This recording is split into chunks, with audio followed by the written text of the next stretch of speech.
In this video हम पढ़ेंगे Bernoulli के प्रमेय के बारे में। बर्नौली का प्रमेय क्या कहता है?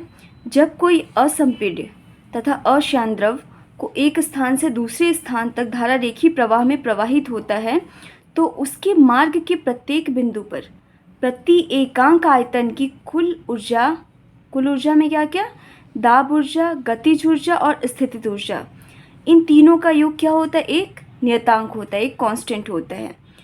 तो बात करें अगर हम किसी इस आकृति को देखते हैं हम, तो कोई भी एक पाइप टाइप का है जिसके नीचे का पोर्शन जो है इसका क्षेत्रफल A1 है, P1 है आपका यहाँ पे प्रेशर, और इसकी जो है आधार रेखा ज़मीन से ऊंचाई H1 है, और यहाँ पे जो पानी का प्रवाह है ये V1 वेलोसिटी से हो रहा है नीचे से ऊपर की तरफ। ठीक है, ऊपर भी एक अनुप्रस्थ काट है जिसका क्षेत्रफल A2 है आपका, उसमें जो दाब है पर्टिकुलर वहाँ पे P2 है, और जो यहाँ वेलोसिटी है पानी के लेवल की वो आपका क्या है? V2 है, वेग यहाँ पे V2 है। ठीक है, और इसकी जो आधार रेखा से ऊंचाई है वो आपका S2 है। ठीक है, और जो पानी की प्रवाह की दिशा है वो ऊपर की तरफ हो रही है। तो यहाँ किसी भी हर एक बिंदु पर, किसी भी प्रत्येक बिंदु पर, किसी पर्टिकुलर पॉइंट पर अगर हम निकाल लें तो यहाँ पे गतिज ऊर्जा, स्थितिज ऊर्जा तथा दाब ऊर्जा तीनों का योग क्या होगा? एक कांस्टेंट होगा। चाहे हम इस पोर्शन पे निकालें, यहाँ पे जितनी ऊर्जा, कुल ऊर्जा का योग जो होगा वो यहाँ की ऊर्जा के बराबर होगा, किसी भी पर्टिकुलर पॉइंट की ऊर्जा के, टोटल ऊर्जा के बराबर होता है। ठीक है, अब देखिए ये जो हम प्रमेय पढ़ रहे थे बर्नौली का प्रमेय, ये एक तरफ से आपका P यहाँ पे दाब ऊर्जा 1/2 रो वी स्क्वायर को यहाँ पे गतिज ऊर्जा और रो जी एच को यहाँ पे स्थितिज ऊर्जा से प्रदर्शित किया गया है, इन तीनों का योग क्या है? आपका एक नियतांक प्राप्त हो रहा है। अब इस बर्नौली के प्रमेय को सिद्ध करना है। सिद्ध करने के लिए हमने जैसा कि बताया कि असंपीड्य तथा अश्यान द्रव है। ठीक है, किसी असमान काट की नली में प्रवाहित हो रहा है, किसी असमान काट की नली में प्रवाहित हो रहा है, और प्रवाह की जो दिशा है वो एक धारा रेखीय दिशा है। ठीक है, इसके मान लिया कि जो आपका काट A का क्षेत्रफल A1 है तथा काट B का क्षेत्रफल क्या है? आपका A2 है, और काट A का आधार रेखा से ऊंचाई H1 है, काट B का आधार रेखा से ऊंचाई H2 है। काट A पर जो वेलोसिटी है, जो प्रवाह वेग है वो V1 है, काट B पर प्रवाह वो वेग आपका V2 है, और काट B का जो क्षेत्रफल है A2 के क्षेत्रफल, काट B का जो क्षेत्रफल A2 है वो काट A के क्षेत्रफल से चूँकि क्या है? कम है, तो जो वेग की बात होगी यहाँ पे B पे वेग जो होगा वो ज़्यादा होगा A की अपेक्षा। ठीक है, अब हम निकालते हैं, यहाँ पे डिराइव करेंगे। अब बात करते हैं कि 1 सेकेंड में जो ये काट A पर प्रवेश करने वाले द्रव की बात करें 1 सेकेंड में, तो जो जितना इसका वेग होगा उसी के बराबर होगा। 1 सेकेंड में कितनी दूरी तय करेगा?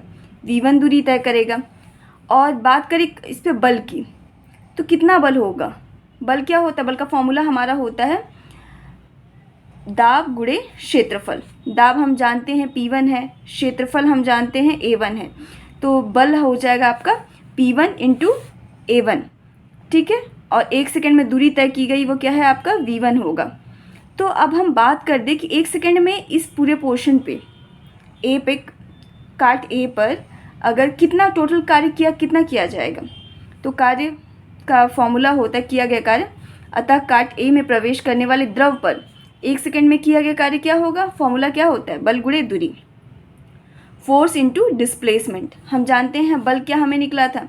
P1 × A1, और दूरी क्या हो जाएगा आपका? V1, 1 सेकेंड में तय की गई दूरी के बराबर। तो हमको A पे, अनुप्रस्थ काट A पे टोटल काम कितना मिल गया? P1 × A1 × V1। वैसे ही हम अगर इस पर्टिकुलर पॉइंट इसकी बात करें, P2 की बात करें, तो यहाँ पे किया गया कार्य आपका क्या मिलेगा? इसी प्रकार काट B से निकलने वाले द्रव पर 1 सेकेंड में V2 दूरी तय करेगा।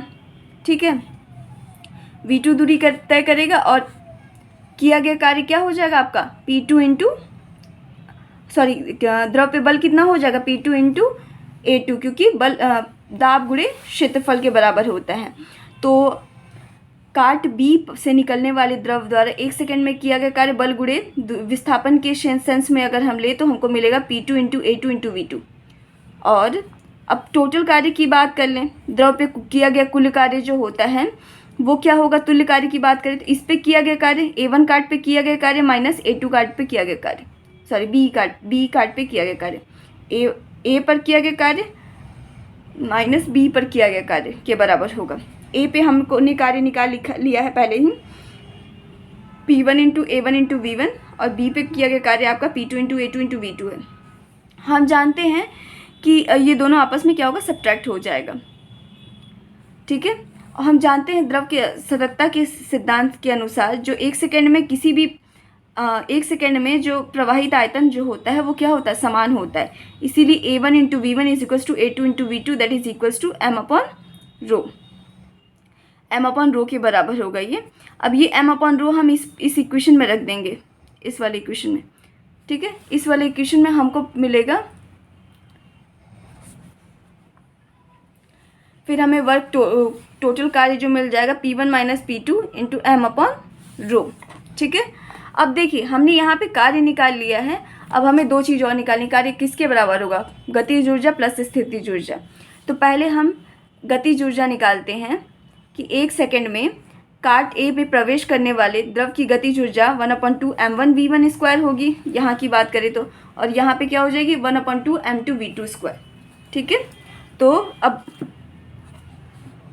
द्रव की गतिज ऊर्जा में वृद्धि डेल्टा की बात करें तो क्या हो जाएगा 1/2 mv2 square minus v1 square. यहाँ पे वेलोसिटी ज़्यादा होगी तो इसीलिए पहले v2 स्क्वायर को रखा गया फिर v1 स्क्वायर को रखा गया है, ठीक है, क्योंकि चूंकि v2 is greater than v1, ठीक है। अब स्थितिज ऊर्जा की बात करें तो mgh1 होगा काट ए पर और काट बी पे क्या हो जाएगा mgh2 हो जाएगा। तो डेल्टा यू हम निकालेंगे तो मिलेगा हमें mgh2 माइनस h1। अब हम जैसा कि जानते हैं कि जो आपका किया गया कार्य जो होगा वो द्रव की कुल ऊर्जा में वृद्धि के बराबर होगा। कुल ऊर्जा यानी कि डेल्टा की और डेल्टा यू का समेशन, ठीक है। अब डेल्टा की और डेल्टा यू का समेशन डब्ल्यू के बराबर हम कर देंगे, वैल्यूज़ रखेंगे। इसके बाद हम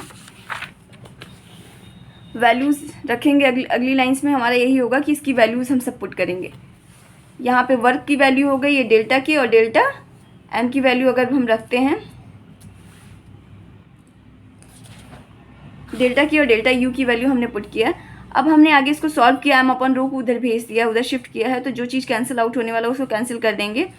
फिर after solution we are finding here P1 वाले कंटेंट को सारी चीज़ों को इधर रख लेंगे और P2 वाले को दूसरे साइड शिफ्ट कर लेंगे और we are finding here P1 plus 1/2 rho V1 square plus rho GH1 that is equals to P2 plus 1/2 rho V2 square plus rho GH2। और इस तरीके से पता चलता है कि हमें दाब ऊर्जा और आपका गतिज ऊर्जा और स्थितिज ऊर्जा तीनों का टोटल ऊर्जा का योग क्या मिलता है, एक नियतांक मिलता है। यही आपका बर्नौली का प्रमेय है, ठीक है। तो इस थियरम को प्रूफ करने से पहले आपको एक चीज़ क्लियर होनी चाहिए कि हमें क्या क्या चीज़ें फाइंड करनी है। सबसे पहले हमें क्या निकालना है, वर्क निकालना है, टोटल किया गया कार्य निकालना होगा। किया गया कार्य क्या होता है आपका, जनरली किया गया कार्य होगा आपका कि यहाँ पे किया गया कार्य माइनस यहाँ पे किया गया कार्य, ए कार्ड पे किया गया कार्य माइनस बी कार्ड पे किया गया कार्य। तो फिर हम आपको ए कार्ड पे किया गया कार्य निकालेंगे, फिर बी कार्ड पे किया गया कार्य निकालेंगे और कुल कार्य तुल्य कार्य निकालेंगे। ए पे इस पे किया गया कार्य माइनस इस पे किया गया कार्य, एक इक्वेशन ये बन जाएगी। दूसरा हमें क्या करना, ये किसके बराबर होता है, गतिज ऊर्जा और स्थितिज ऊर्जा में वृद्धि के बराबर होता है। तो पहले हम गतिज ऊर्जा में वृद्धि निकालेंगे। तो गतिज ऊर्जा में वृद्धि यानी कि इसमें बी कार्ड पे गतिज ऊर्जा में वृद्धि माइनस ए कार्ड पे गतिज ऊर्जा में वृद्धि। वैसे ही आपका स्थितिज ऊर्जा में वृद्धि निकालेंगे तो बी कार्ड पे स्थितिज ऊर्जा में वृद्धि माइनस ए कार्ड पे स्थितिज ऊर्जा में वृद्धि सब्ट्रैक्ट करके निकाल लेंगे। दोनों का समेशन किसके बराबर होगा, वर्ग के तुल्य कार्य के बराबर होगा। यही इक्वेशन में पुट करना है और हमें रिजल्टेंट मिलेगा, ठीक है। Thank you so much.